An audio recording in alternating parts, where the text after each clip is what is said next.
All right, guys, just want to welcome back to the Everything College Football Podcast. Today, me and Nick here will be looking at our 2024 Missouri Tigers preview and prediction. This coaching staff led by Eli Drinkwitz, 28-21 through 4 seasons. Second year in the role for Kirby Moore as offensive coordinator, and Blake Baker departs for LSU, leaving Corey Batoon as the defensive coordinator, spending the last few seasons at South Alabama. The headlines here, the 11-2 mark, best since Gary Pinkel's 2014 squad. And the media disrespected Missouri last year. We didn't, Nick. We were very high on this team, and they even exceeded our expectations while doing so. They also had 6 players drafted in April. Looking at the offense, despite having a massive season last year, leading to that many guys getting drafted, it was the offensive improvement that really made this team, a New Year's Six contender and even a contender in the SEC. Over 32 points per contest, showcased nice balance. They do lose some nice guys on the left side of their offensive line and a superstar running back, but they return a guy in Brady Cook, that is at quarterback, who is the most improved player in college football, I thought, last year. Really improved as a natural thrower of the ball. Just played with better confidence in his pass catchers, really throttled it in the tight windows, was good off play action, showed good touchdown field, really worked the intermediate to deep range well, was consistent with his delivery, timing with his pass catchers helped up his game immensely. Has good speed as a runner, a real dual threat quarterback. 4 of his 6 interceptions, though, came in losses to Georgia and LSU. Some bad picks in those games really costed them, Nick. But they had an opportunity in those games, no doubt about it. One of them was at home against LSU, and the one was out on the road against Georgia, where people thought they were going to get dog walked. They were in it for 4 quarters until a late pick costed them. But a lot of great news with Brady Cook, because he was able to progress his game immensely, and another year in more systems probably going to pay a big dividend. Brady Cook has developed into a really solid quarterback in the SEC. The product out of Missouri, they kept him home. The Tigers recruited him from in-state, which is something that Eli Drinkwitz has been really good about, is recruiting the talent in-state at Missouri. Now, the state of Missouri doesn't produce talent like Texas or Florida, but there are some seriously talented players that come out of this state, and Missouri is landing them. They get some benefit from the NIL laws that allow them to pay players in high school. But Cook was committed before those really took into action. He's played in 3 bowl games so far for this program, and he's now the starter, and he's had a really solid season last year at 66% comp rate, 3,300 yards, 21 touchdowns, 6 interceptions, a very good ratio.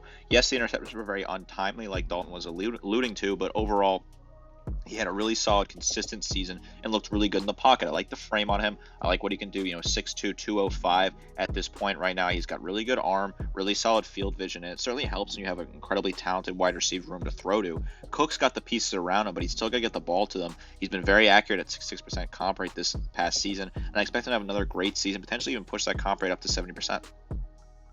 And this receiving core's emergence is a big reason why Cook was able to, produce at a higher clip. Luther Bird coming into last year, we said if they don't use this guy right, they're potentially going to lose him to the portal. Moore used him phenomenally. They barely used him in the slot as a freshman to being a mainstay in that position, and that's what allowed him to get more free releases, used him on screens, allowed him to get open space and cook.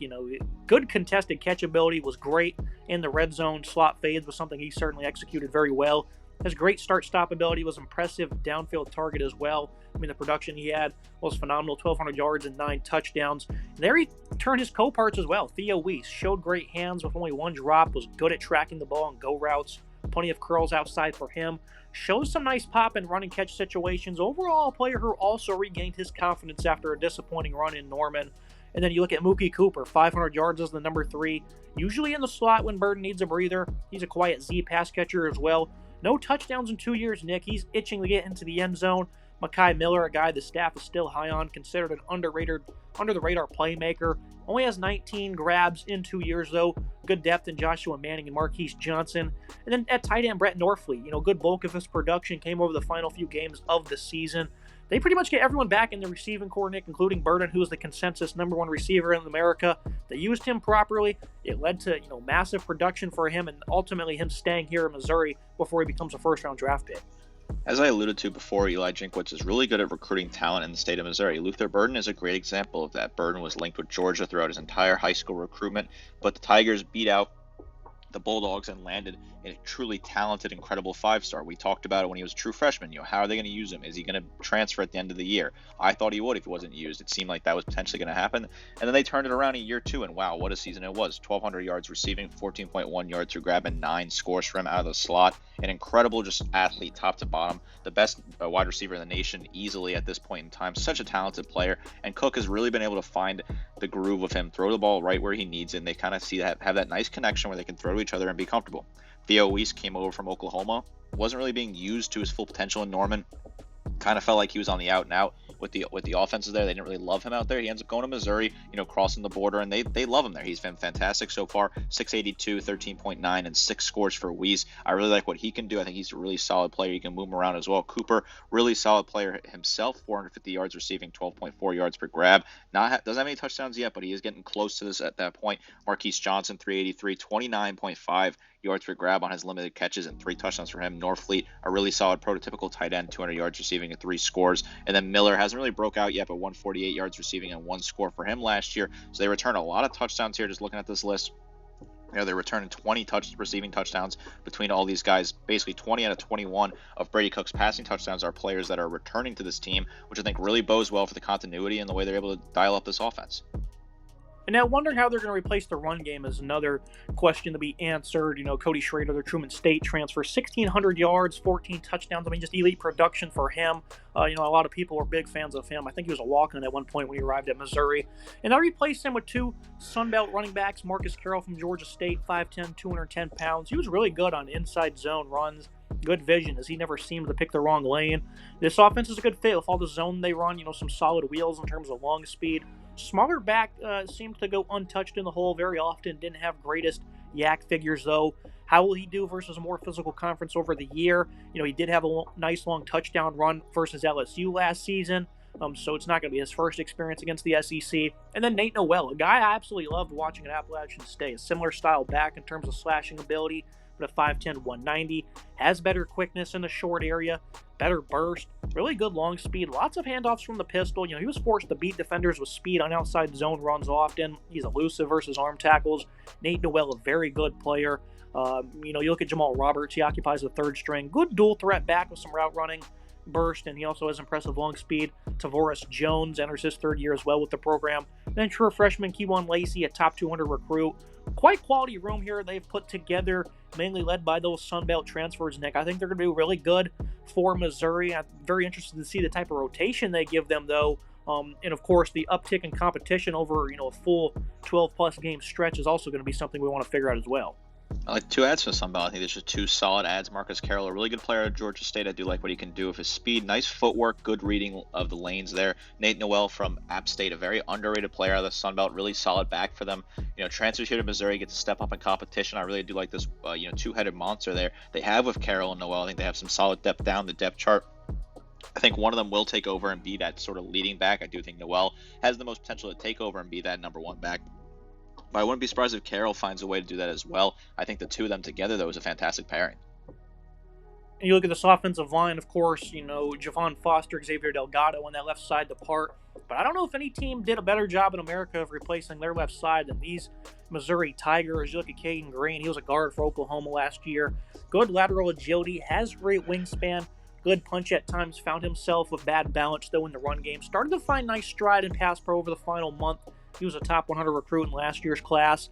And he was expected to be the left tackle, and I think he was promised that, Nick, when he got here, because that's the big money position, right? But Marcus Bryant's addition here late from SMU, he's a big player. Played 400 right tackle snaps in his first 2 years, over 1,800 at left tackle the last 2.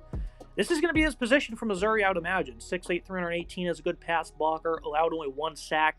And I certainly want to get your thoughts on that, Nick. We'll look at the rest of the line first, though. Ahmad Mabu was good himself a right tackle. He's certainly going to stay in the lineup, like his athletic ability moving vertically. Connor Tolson was a great run blocker, had some struggle snapping the ball, and wasn't as polished in pass blocking, but a veteran's got another year of experience under his belt.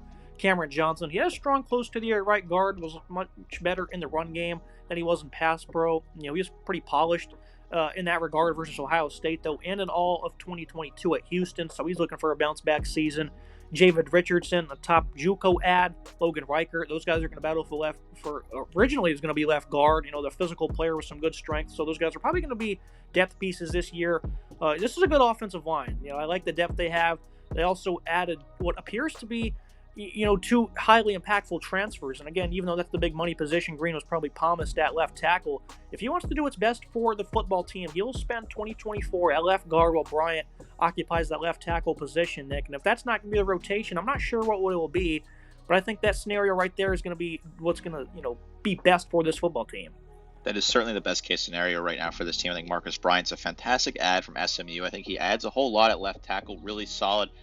I like what he has with his size, right? 318, really solid, 6'8", really good physical player. A graduate senior, so he has experience, played for a while at SMU. A guy originally out of Round Rock, Texas, a really solid ad here at left tackle. I think Green slotting in there at left guard.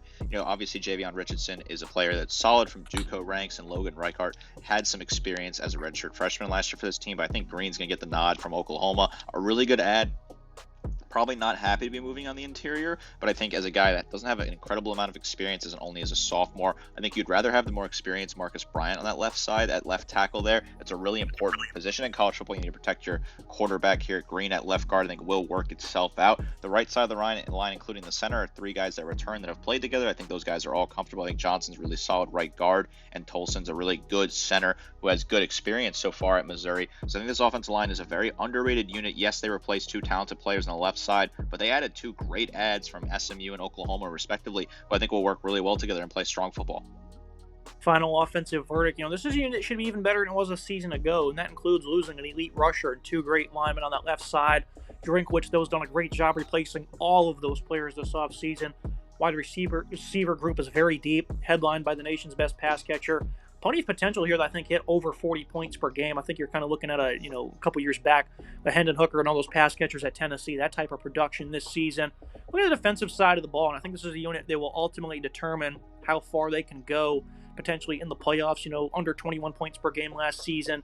They weren't really particularly bad in any area. In the portal, they added 8 guys, lost 7. Landed a high-end 5-star in defensive lineman Williams DeWarney. They returned 5 starters. 3 of the top 5 tacklers depart. Darius Robinson, elite defensive ends, gone. 3 great defensive backs as well. So there's a good bit of turnover here to discuss with Missouri. Johnny Walker at DN's going to step into a big-time playmaking role. Doesn't have the best twitch or strength, but does a good job of hand placement and hand fighting. Has some nice speed. Sheds blocks well versus the run at the point of attack. He's going to have to emerge as a big player for them. The aforementioned 5-star Nawarni has great physicality to play on the inside. Does very good at shedding. Great range and pursuit. Will start on day 1, but needs improved technique and awareness. Great height he possesses, 6'6", 260. The rest of the defensive line, 314-pound Kristen Williams enters his 6th season. He's been a quality pass rusher and run stopper. Chris McClelland arrives from Florida at 325 pounds. They lose a lot of faces here, though. Sterling Webb from New Mexico State. He was a poor tackler, but he was a great stuff man in the run game for them. The rest of the interior is a bit of a mystery. Marquise Gracile, Jalen Marshall, Sam Williams, all being young players of limited snaps. Edge depth isn't really any further established. They do pick up Zion Young from Michigan State, who's been a quality run defender. Joe Moore played a good bit last season. Darius Smith, the next top 200 recruit in the class of 22, didn't play for the Georgia Bulldogs, and they brought in a good amount of freshmen. Solid group, but the run defense right now is kind of iffy because we're not really sure what you're going to get outside of Johnny Walker. I think the run defense is a bit dodgy at times, but I do think there are some solid players here. Johnny Walker is obviously going to be a leader for this defense and the top player on this defensive line. 43 total tackles last year, 9.5 tackles for loss, 5 sacks. 3 forced fumbles for Walker. Really solid numbers for him. I really like what you can get out of him on that left edge rusher there. I think Kristen Williams is a solid player. 25 total tackles, 5 tackles for loss, 2 pass breakups, gets his hand up, blocks a ball on the line. Joe Moore, a good rotational piece, 13 total tackles, 1.5 tackles for loss, plus a sack for him last year. Solid numbers. I think they bring in a lot of different guys. McClellan, Young, 2 solid ads out of the portal. Sterling Webb, what is he going to do? And then obviously Williams Namari is an incredible 5-star recruit that could potentially get reps at left defensive end as well as a rotational piece. A guy that's really solid, high-level recruit. They beat out a bunch of top schools to grab him. What is he going to look like in year 1 on campus?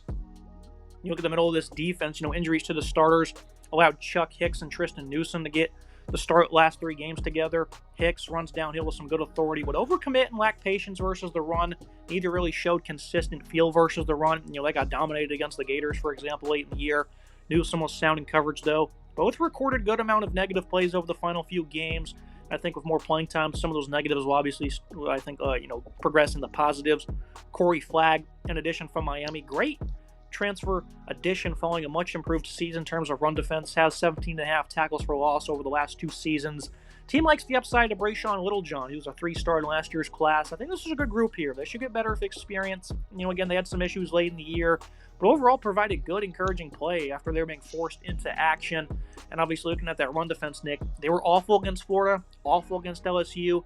They weren't the best against Kentucky. But against Georgia and Tennessee, they were great in those games. And even Ohio State, I know, it's a bowl game, whatever. They showed they can play with big boy competition, though. They even were really good against nice Kansas State rushing attack early on in the season. So talk about regression against the run. I think it's certainly possible. But I think they've coached up a implied unit here that's going to do very well. And I don't think regression is going to be all that impactful for this defense. But these linebackers will have to, do better than they did last season, which is going to happen, but they have to do it quickly. I do like what this middle part of this defense has. I think they are in line for improvement. I think Chuck Hicks is a good leader on this defense. 53 total tackles, 11 tackles for loss. Your top returning tackles for loss player there. It's 2 sacks for him as well, plus a pass breakup. Solid numbers there. I think they return Tristan Newsom, who's really solid there. 51 total tackles, 7 tackles for loss, plus 2 fumble recoveries. Solid numbers there. I think they added solid freshmen or solid transfers. That is, some guys, Corey Flagg, Jeremiah Beasley, that could be really solid. And then Littlejohn has rotational ability and looks to be able to step up and get a nice increased role. I do like this interior of the defense. I do worry a little bit about the run defense, right? Are they going to be able to stop the run and be fully comfortable at this point in time? But I think Hicks is a good leader, has been playing for a while, and Newsom is as well. Now you look to the secondary that replaces a lot of big-time talent. Toriano Pride comes over from Clemson. He was an ex-5-star, fell down the depth chart to some younger guys, a fluid athlete, has shown the ability to have good coverage skills. He allowed a 72-yard touchdown in his final appearance of the season, though, Nick, for Clemson. Played way off in man, quick in-breaking route, and then he missed the tackle. A guy who has quick feet but needs to continue refinement, and I think regaining his confidence is something he needs to do as well. Because if you can't make it as a 5-star at Clemson, it's going to be hard to do it elsewhere unless you put in the work. Looking at the rest of this unit, Drayden Norwood was quite sound in his time as a third corner. He was a great tackler, allowed very limited yak. I think he's in for a big season. Marcus Clark enters his 5th year of college ball. Showed some good ball skills in his limited appearance. Shamar McNeil, a 3-star from American Heritage, a high-profile school down in Florida, enters his 2nd season. Same goes for Nicholas DeLoach after making a transition from wide receiver. A good athlete who has some physical tools.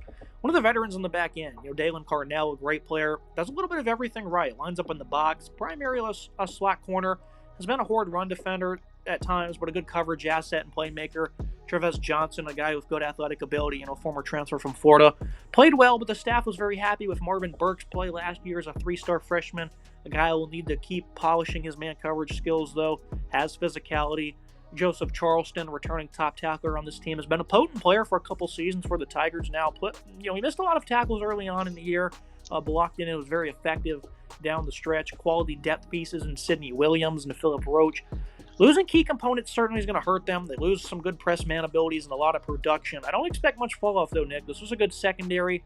They only allowed over 300 yards once. That was the Memphis, where they had almost 50 passing attempts. The corners could certainly let them down. I think Norwood's going to take a big step here. But Pride and some of these younger guys are going to have to show they can play up to the challenge in this conference. They do lose a ton of talent, right? Chris Abrams-Straney is a guy I'm thinking of. They lose his 13 pass breakups, but there are some solid returning pieces here that could add a lot of potential for this defense. Dylan Carnell, I like what he can do. 51 total tackles, 6 tackles for loss, 3 sacks, a pick, and 7 pass breakups. He did return that pick for a touchdown, so he has picked 6 last year. Solid numbers. Joseph Charleston, 61 total tackles, 4 pass breakups for him. Tre'Vez Johnson, 43 total tackles, solid hard-hitting player there. Norwood, 20 total tackles, 3 pass breakups for him. Marcus Clark, as well as another guy that has a couple of tackles and 2 pass breakups plus 2 picks that he returns. They're going to move him around potentially at right cornerback. They return some solid pieces here. Yes, they lose a lot of players, and then obviously Pride. What is he going to look like at left cornerback? Probably where he's going to end up starting. But is he going to be able to show that potential that he had in high school that he didn't really show at Clemson? The jury is still out on that, certainly. The verdict of this defense, they only allowed over 400 yards 3 times last year, all coming versus good offenses. LSU, Florida, and Kansas State, they went 2-1 in those games. Lose some key components at all levels, but this staff has done a good job of building up talent and depth. The loss of Baker at DC is certainly something to monitor, but overall this is a unit that should still be stiff against the run with playmakers in the middle and some nice upside in the secondary. I think they're in for a little bit of regression. I don't think it's going to be anything that really, causes this team to lose games to opponents they shouldn't be losing to, that is. Maybe against the tougher competition, though, it's certainly going to be iffy to see.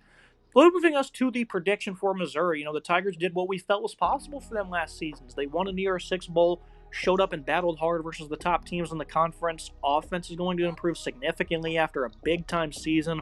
While this defense seems iffy at this point, some of the new players that will be leaned on should be clicking immensely before they start to play the tough opponents. Good football team that will be exciting to watch, Nick, and I think that's the biggest bailout for them is they get, pretty much a tune-up in the first 4 games, really the first half of the year for some of those new defenders to get in sync, and I think by that point, they'll be playing some really good defense. I see them slipping up on the road against a very good Texas A&M team. I couldn't pick them to go 11-1 like you, Nick. I think that's mainly why I may have picked them to lose to A&M, and I pick them losing to Alabama as well. Other than that, though, this is a very soft schedule. If they lose a home game to Oklahoma or Auburn, it's not going to be a great look. They should beat those teams. Biggest trap game for me on the road late in the year at South Carolina. It's another rowdy home environment they have to test. 10 wins for me. If they do anything less than that, it's going to be a big disappointment. I bought in. I'm going with 11 wins here. I think they will beat A&M on the road on October 5th. Their one blemish will be to Alabama on the road on October 26th. I think this is a very manageable schedule, very easy schedule. With the divisions being gone in the SEC, that means no more, yearly matchup with Georgia. They avoid a matchup with Tennessee as well this year. Sure, they pick up Alabama, certainly a tough draw for them, but I think Oklahoma at home is manageable. I think Auburn at home is manageable. I think this non-conference is very, very manageable. Looking at it, very odd trip to UMass in October. Is that the weirdest scheduling thing in college football this season? A trip to UMass in the middle of the season doesn't make a whole lot of sense, but hey, that's a game they're going to play, and they'll certainly beat the Minutemen very handily, in my opinion. I think they'll be able to beat A&M, who by October 5th are still probably trying to figure out exactly what's going on under year 1 of Mike Elko as they kind of develop that team. Missouri, I think they're a more set offense, and they'll be able to torch A&M and get a ton of points on the board. I like this team to go 11-1 and make the playoff at this point in time. I think they have an incredible sky-high offense that returns so much talent top to bottom. Really, the only thing they're losing is Schrader, and they plugged in 2 solid backs there that could really work and make that happen. Yes, the defense is going to regress a little bit. They lost a lot in the secondary, but I think this defense still has enough talented pieces to figure it out, and the offense is just going to score a ton of points and blitz teams and really put them in a good spot. I'm all in on the Tigers this year. I think Eli Drinkwitz is a fantastic coach. He's really nailing the recruiting, especially in state, bringing in incredibly talented guys. I think this roster showed last year that they were able to get things done. They got to a New Year's Six game, and I know Ohio State didn't really show up, but they still beat Ohio State in the Cotton Bowl. I think they have a fantastic opportunity to go out this year and be an incredible team and make the playoff. That was relatively the same defense that's coming back for Ohio State in that bowl game, so obviously getting that game experience against a physical opponent. And I haven't completed my entire predictions yet, so I'm not sure if this team will be a lock for the playoff. I'm almost certain they will be at 10-2. Anything less, though, Nick, I think they could certainly be on the outside looking in with this schedule that's not all that great, so we'll certainly see how the other opponents do and if they can boost up that strength of schedule. Boldest thing for me, though, is giving them an A-plus offense, Nick. That's certainly a bold acclamation, wouldn't you say?